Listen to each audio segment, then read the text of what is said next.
beautiful time of the year, Christmas season. And again, compliments to you and yours. Let's welcome the president of the Tobago Business Chamber, Martin George. He joins me on the line to always give, I would say, perspective, balanced. And as always, you know, Martin, every guest that's coming through the program in this most festive time, I start off by wishing them best wishes, season's greetings, and nothing but more success, life, and love for 2023.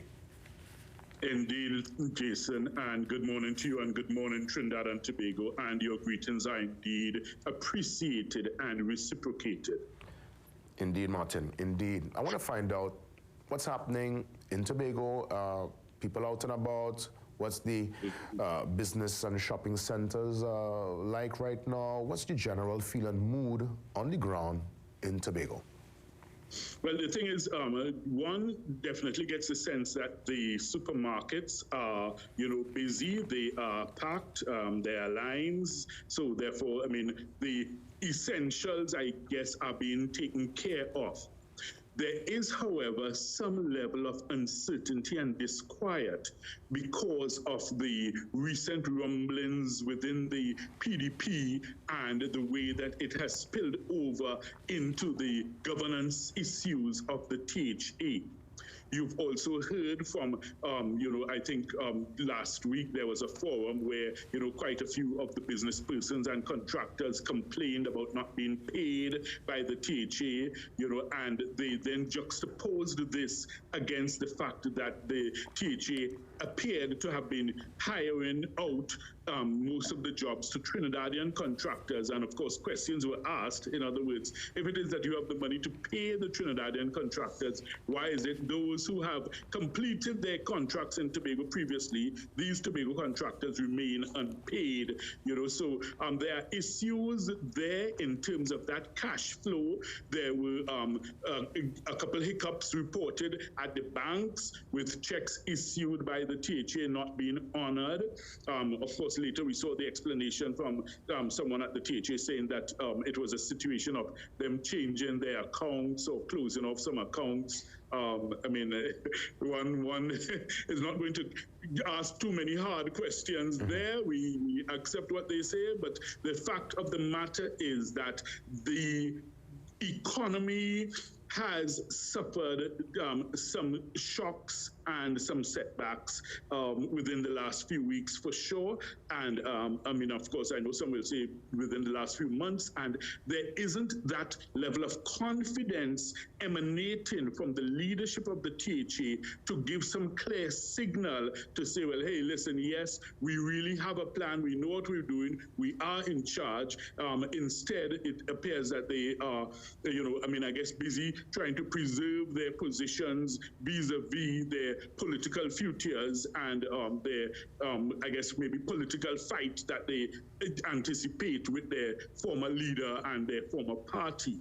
But the business of Tobago in the meantime appears to be grinding to a bit of a slowdown. I wouldn't say a halt, but, the buoyancy one would have expected, it's not present yet for this Christmas season. I could totally understand people being a bit subdued, because this is a time of the year where, everyone will want their coins together so they can obviously do the preparation, the little paint up, the gifts for the children, make sure that all is in place to partake in the festivity. And if indeed there are issues with the finances, with people getting paid, with contracts, because with these contractors, I'm sure there's a trickle-down effect. Obviously, if they're paid, that's the people point. around them could get paid. That's why I mentioned it. It's a big trickle-down effect, because in other words, if you have these major players who are not being paid, that means their staff would not be paid. Their families would therefore, who depend on them, would also be disenfranchised, disadvantaged as a result. So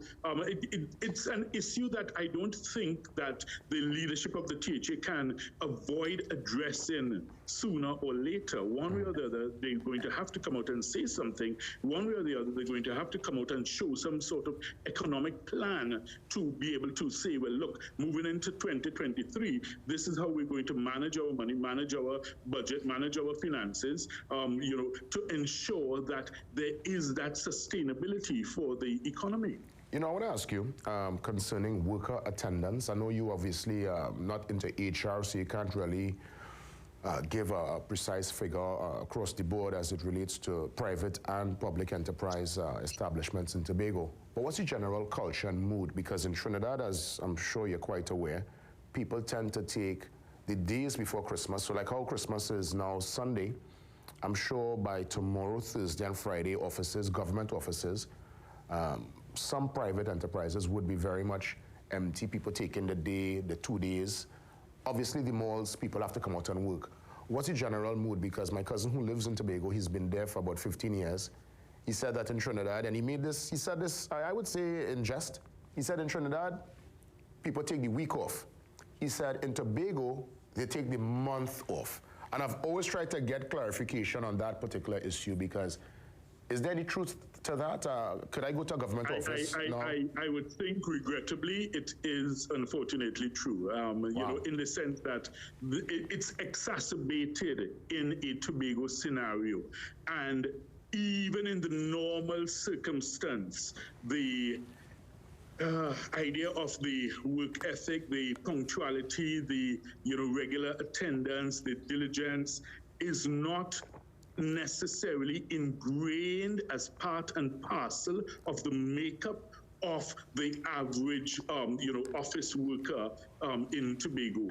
It's always a different scenario, and it's always, you would hear excuses and reasons why either they're late or they say they can't come in today or that kind of thing. So it's something that, I'm not just speaking off the top of my head. This is something that even the Chief Secretary, when he just took office, he said that he wants to address issues of tardiness, punctuality, regularity of attendance, and these things within the THA. And the THA is the largest employer on the island. So if you have the problem there, then it really is a problem in Tobago.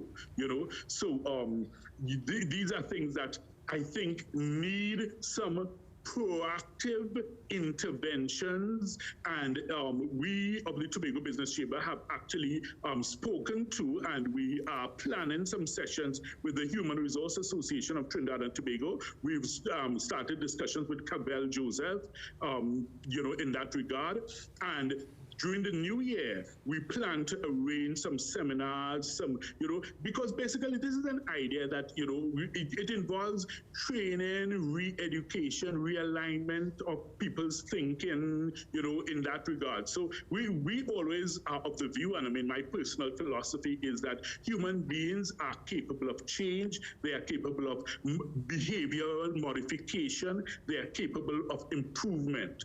I never write off people to say, well, look, it's a hopeless situation, you can't, try to change it. So we, for our part, are planning to do those types of seminars, and as I say, we're partnering with the HMR, Human Resource Association of Trinidad and Tobago, and in that regard, we are hoping to plant a seed that will, eventually, I guess, bear fruit in terms of a greater sense of understanding and awareness of what it takes to be competitive in the real world. Because as I have said repeatedly, Jason, you cannot go with that type of attitude in the real world and expect to survive. And interestingly, some of our own citizens who, function like that in this type of laissez-faire, lackadaisical manner in Trinidad and Tobago, when they go to New York or, they're in Washington or they're in Europe and they have jobs there, they shape up and they get in line with the program. Because the culture is different.